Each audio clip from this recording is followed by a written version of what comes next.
Good morning, my students and other learners at large. Welcome to our today's lesson, which is on classification of database systems. I'm Madam Patricia. Database systems can be classified according to the following. 1. Classification based on data model. These are the models that were being used long time ago, and because of their complexity, they are not mostly used nowadays. So we have examples: Oracle, Microsoft SQL Server, Database 2, MySQL. Number 2, classification based on user numbers. In this we have 2. Single user database system. This one supports only one user at a time. Multi-user database system. It supports multiple users concurrently.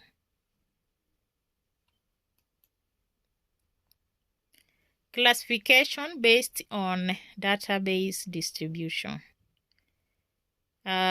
These are the mostly used nowadays, and we have 3. Centralized systems, distributed systems, and client-server database systems. We begin with the centralized database system. In this, the database are stored at a single site that is used by several other systems too. So you can see from the diagram, we have the central computer, which is having the server, and these others, we call them terminals or workstations that the users use to access data from the central server. So there is a diagram for centralized database system. Advantages of this: 1, there is data integrity. 2, data redundancy is minimal. Security measures is ensured. Data is easily portable. You can share it. Then it is cheaper because it requires less power to put in place and maintenance. Then accessing the database is easily. Disadvantages: centralized are highly dependent on network connectivity. So in case of problems with the network, it means it will not work.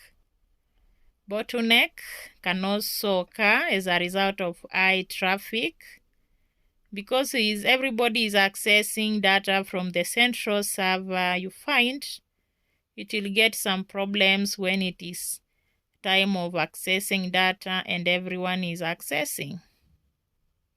Limited access by more than one person is also another problem. Distributed. So in this, the actual database and the DBMS software are distributed from various sites that are connected by a computer network. So you have those diagrams that are showing site 1, site 2, site 3 that are sharing a computer network. You can see. So we have some advantages of using distributed database systems. 1, increased reliability and availability, meaning because there is sharing, that it is distributed among some sites, it is reliable. At least you can rely on one site if the other site is not functional. 2, it is easier to expand. You can add even a 4th site. 3, improved performance, because there is no traffic of data flow. 4, better response. Disadvantages, it is costly because all those sites need money to put in place. 2. Improper data distribution. 3. Insecurity issues due to many users and viewers. Then data integrity, whereby it is compromised by updating data at multiple sites. Then we have two types of distributed database. We have one, homogeneous, whereby is a network of identical databases stored on a multiple sites. Heterogeneous, it's a distributed database that uses different schemas, different operating system, and different data models. Client-server database systems is the one where the database resides on a server and client applications are written to access the database. So the client-server computing works with a system of request and response. So the client will have to request and wait for the response from the server. So the client and the server should follow a common communication protocol so that they can easily interact with each other. Advantages of client-server. All the required data is concentrated in a single place. So the server easily provide authentication, authorization, making sure there is security. 2.